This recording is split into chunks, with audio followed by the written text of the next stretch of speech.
Masama ang imahe ng kolesterol sa karamihan dahil pag narinig nila ang salitang ito, kadalasan ay na-associate sila sa heart attack at stroke.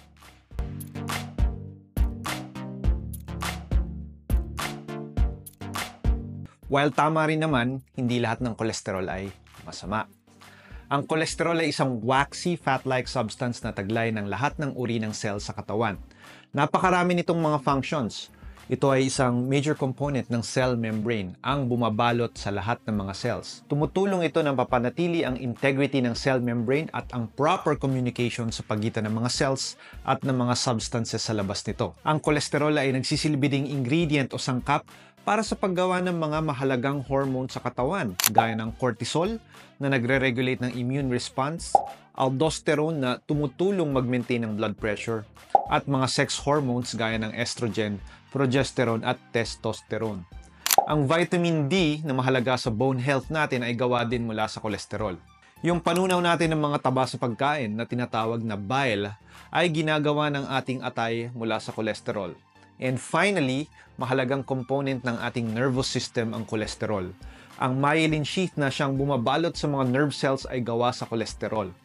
Dahil sa myelin sheath, nagkakaroon ng maayos na conduction ng mga electrical signals sa mga nerves. Mahalaga ang kolesterol sa katawan pero gaya ng lahat ng bagay, ang sobra ay masama. Pero paano ba natin malalaman kung sobra-sobra na ang kolesterol sa dugo? Kaya nating malaman yan sa pamamagitan ng isang test sa dugo, ang lipid profile. Ang lipid profile ay isang blood test na sumusukat sa taas ng lipid o fat sa dugo. Sinusukat nito ang total cholesterol, high-density lipoprotein HDL cholesterol, low-density lipoprotein or LDL cholesterol, very low-density lipoprotein VLDL cholesterol, at triglycerides. Isa-isahin natin ang mga components ng test na ito. Ang LDL cholesterol ay ang tinatawag na bad cholesterol. Ito ay dahil ang excess LDL cholesterol ay nagdudulot ng plaque build-up sa arteries. Ang plaque o atheroma ay isang fatty substance na gawa sa kolesterol, calcium, proteins at mga white blood cells na lumalaki over time at nagdudulot ng blockage o pagbabara sa daluyan ng dugo. Ito yung tinatawag na atherosclerosis. O, di ba? Familiar kayo doon. Ang pagkakaroon ng plaque na ito ay nauuwi sa coronary artery disease, heart attacks, stroke, peripheral artery disease, at aortic aneurysms. Generally ay dapat nasa less than 130 mg per deciliter ang LDL sa dugo, pero depende sa iyong risk factors at iba pang sakit ay maaring mas mababa pa dito ang dapat na target level para maging healthy. Ang HDL cholesterol ay tinatawag na good cholesterol. Ito ay dahil ang type ng cholesterol na ito ay tumutulong na pababain ng extra cholesterol sa dugo. Tinatransport ng HDL ang iba pang sobrang kolesterol mula sa dugo pabalik ng atay kung saan ang mga ito ay nabe-breakdown at nailalabas sa katawan via the intestines. Generally ay dapat more than 40 mg per deciliter ang target na HDL sa dugo sa mga lalaki at more than 50 mg per deciliter naman para sa mga babae. So ito yung type ng kolesterol na gusto mo ay mataas kasi good cholesterol siya. Ang VLDL cholesterol ay isang uri din ng bad cholesterol dahil gaya ng LDL cholesterol, ang VLDL ay nagkukos ng plaque buildup sa arteries. Ang total cholesterol ay ang combination lamang ng levels ng LDL, VLDL at HDL cholesterol. Dapat ay less than 200 mg per deciliter ang total cholesterol sa katawan. Ang triglycerides naman ay hindi cholesterol pero isang uri ng lipid o fat. Ito ang pinaka-common na form ng fat sa katawan at nagsisilbi itong energy source ng katawan lalo na sa mga panahon na hindi tayo kumakain o during fasting. Ang mga ito ay nakaimbak sa mga fat cells or adipose tissue o mga taba ng katawan. Yes, mga bilbil, for example. Ang mataas na levels ng triglycerides ay nagdudulot din ng mga sakit sa puso, pancreatitis. Dapat ay less than 150 mg per deciliter ang level ng triglycerides sa dugo. Huwag kalimutan mag-like at subscribe sa YouTube channel ko for more educational videos about health and the kidneys at i-follow nyo na rin ako sa Facebook and TikTok for my short videos and posts. Okay, balik tayo sa cholesterol. Ang tawag sa abnormal na taas na levels ng mga kolesterol at triglycerides ay dyslipidemia. D-Y-S-L-I-P-I-D-E-M-I-A. Dyslipidemia. Maraming mga dahilan kung bakit nagkakaroon ng dyslipidemia. Number 1, lifestyle.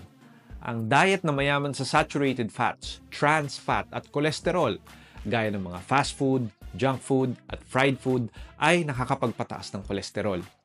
Yung pagkain naman ng mga refined carbohydrates at sugars gaya ng nakikita sa mga cakes, white bread, donuts at pastries ay nagpapataas ng triglycerides.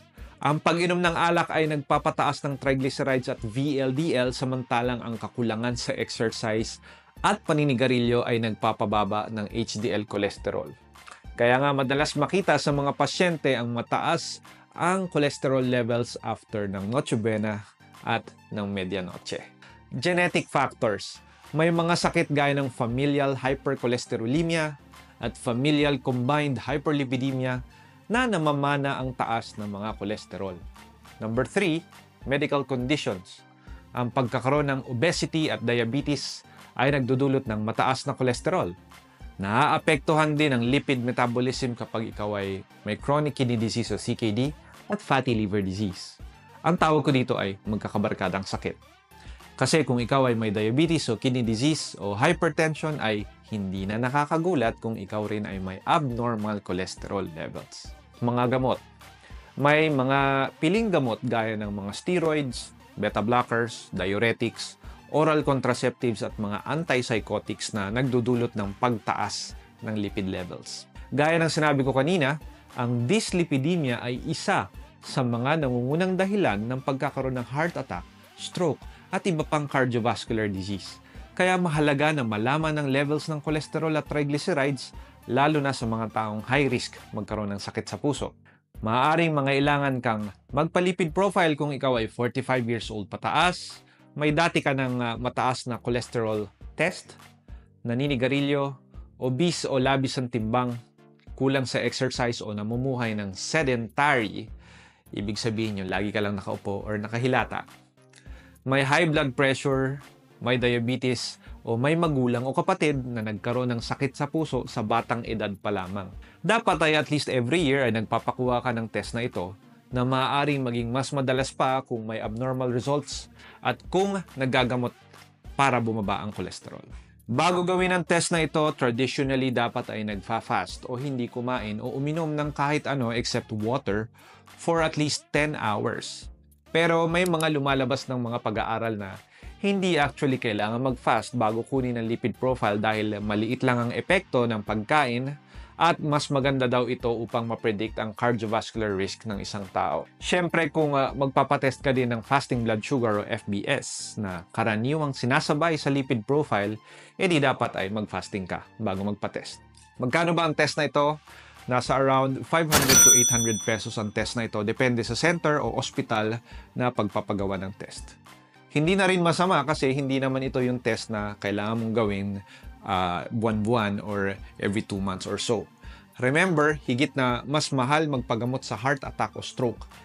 Kaya naman kung kayang maiwasan ang mga ito sa pagpapatest ng lipid profile ay sulit na sulit ang test na ito.